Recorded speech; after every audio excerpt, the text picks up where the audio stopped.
नमस्ते आप सभी को। मैं निवेदिता सरकार। हम पढ़ रहे हैं कक्षा 9वीं हिंदी की पाठ्यक्रम स्पर्श का पहला पाठ दुख का अधिकार, जिस पाठ का लेखक हैं यशपाल जी। मनुष्य की पोशाकें उन्हें विभिन्न श्रेणियों में बांट देती हैं। प्राय पोशाक ही समाज में मनुष्य का अधिकार और उसका दर्जा निश्चित करती हैं। इसका अभिप्राय ये है कि हम मनुष्य की पोशाकें ही हमें विभिन्न श्रेणियों में बांट देते हैं। यानी अगर हमारा पोशाक अच्छा है तो हमें उच्च श्रेणी का माना जाएगा, लेकिन यदि हमारे पोशाक फटे पुराने हैं, धुंधले से हैं, गंदा है, तो हमें निम्न श्रेणी का माना जाएगा। और प्राय हमारे समाज में हम लोगों के पोशाक ही हम मनुष्य का अधिकार और उसका दर्जा निश्चित कर देते हैं। दर्जा यानी कक्षा, यानी हमें विभिन्न श्रेणियों में बांट देते हैं।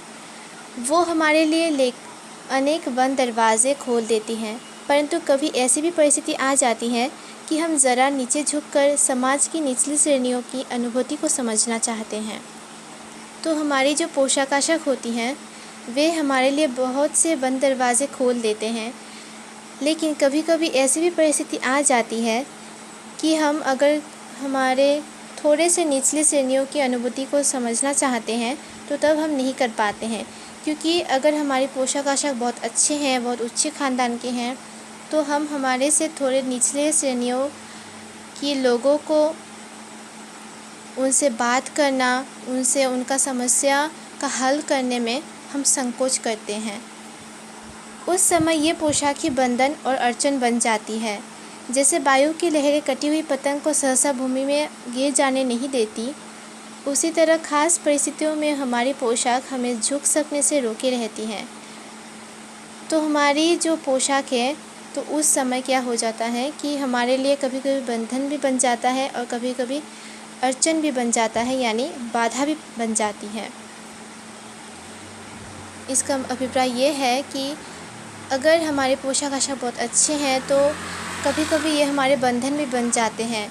मतलब हमारे लिए बहुत से लोग आएंगे, हमारे मदद करने के लिए आएंगे, लेकिन कभी कभी ऐसी भी परिस्थिति आ जाती है कि यही अच्छी पोशाकें हमारे लिए बाधा बन जाती हैं।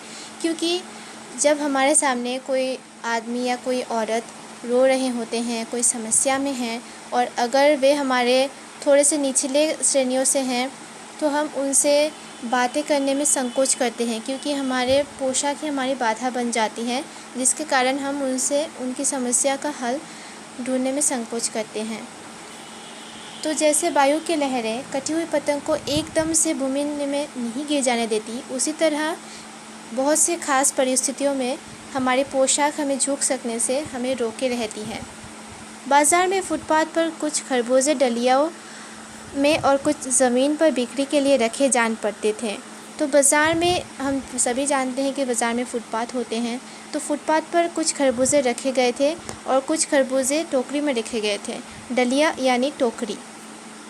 खरबूजों के समीप एक अधेड़ उम्र की औरत बैठी रो रही थी और उन खरबूजों के नज़दीक ही उन खरबूजों के पास एक अधेड़ उम्र की औरत यानी एक बुज़ुर्ग औरत, एक ढलती उम्र की औरत उसके पास बैठी रो रही थी।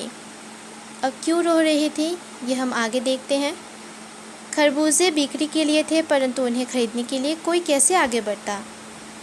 खरबूजों को बेचने वाली तो कपड़े से मुंह छिपाए सिर को घुटनों पर रखे फफक फफक कर रो रही थी।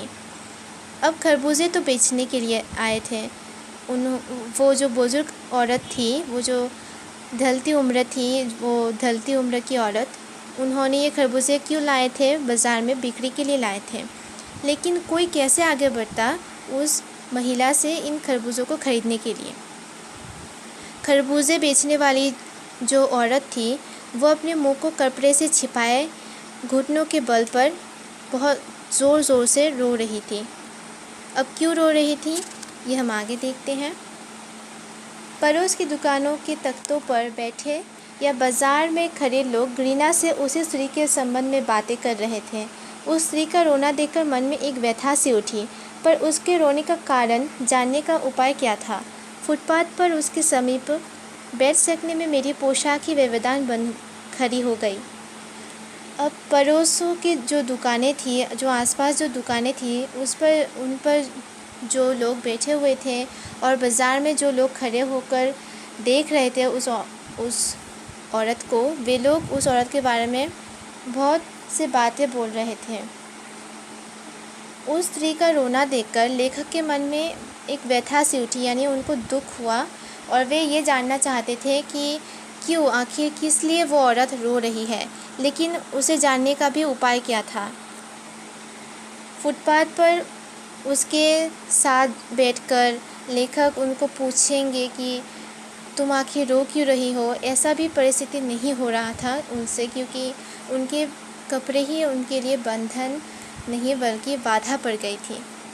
एक आदमी ने घृणा से एक तरफ थूकते हुए कहा, क्या ज़माना है, जवान लड़के को मरे पूरे दिन नहीं बीता और ये बहया दुकान लगा बैठी है।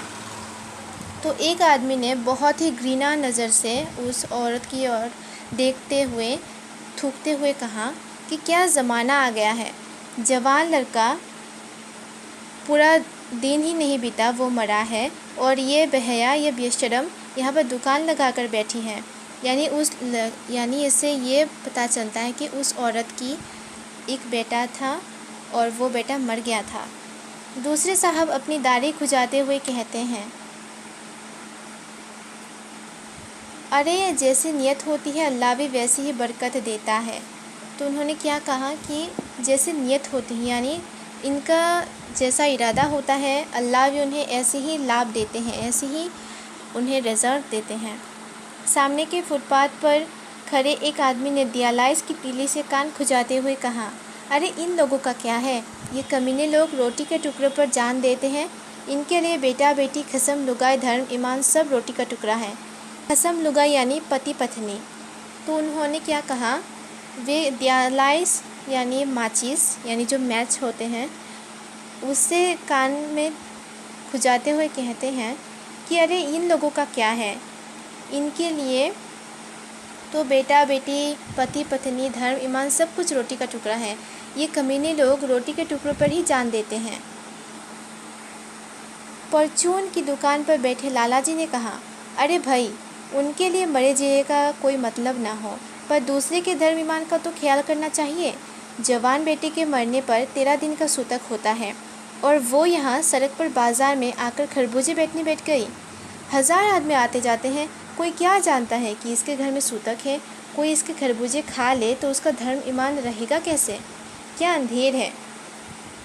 तो फॉर्चून यानी दाल आदि की दुकान, तो उस पर बैठे लाला जी कह रहे थे, अरे भाई, उनके लिए मर्जी का कोई मतलब हो या ना हो, लेकिन दूसरे के धर्म ईमान का तो उनका ख्याल रखना चाहिए। जवान बेटे के मरने के बाद 13 दिन का सूतक होता है और ये यहाँ पर सूतक किए बिना ये सड़क पर बाज़ार में खरबूजे बेचने बैठ गई है।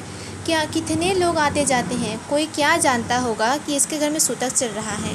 कोई अगर इसके घर के ये खरबूजे खा ले तो उनको धर्म ईमान रहेगा कैसे, कितना अंधेर है यहाँ पर, यानी ये सब नहीं होना चाहिए। पास पड़ोस की दुकानों से पूछने पर पता लगा उसका 23 वर्ष का जवान लड़का था। घर में उसकी बहू और पोता पोती हैं। लड़का शहर के पास 1.5 बीघा ज़मीन पर कचियारी करके परिवार का निर्वाह करता था। खरबूजों की डलिया बाज़ार में पहुंचाकर कभी लड़का स्वयं सौदे के पास बैठ जाता, कभी माँ बैठ जाती। तो पास पड़ोस की दुकानों से जब लेखक ने पूछा तो उनको ये पता लगा कि उनका उस औरत का एक 23 वर्ष का जवान लड़का था और घर में उस लड़का का बहू था, उसका पोता पोती, यानी उस अधेड़ उम्र बूढ़े की पोता पोती भी है, उनकी बहू भी है।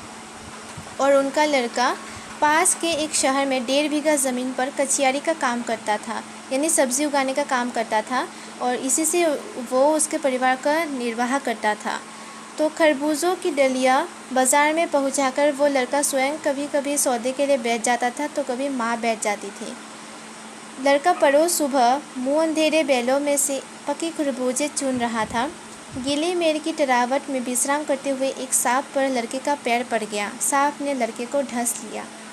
तो लड़का क्या कर रहा था, परसों सुबह मुँह अंधेरे बैलों यानी बहुत ही सुबह यानी 4-5 बजे इसी के टाइम पर क्या कर रहा था, वो खरबूजे चुन रहा था।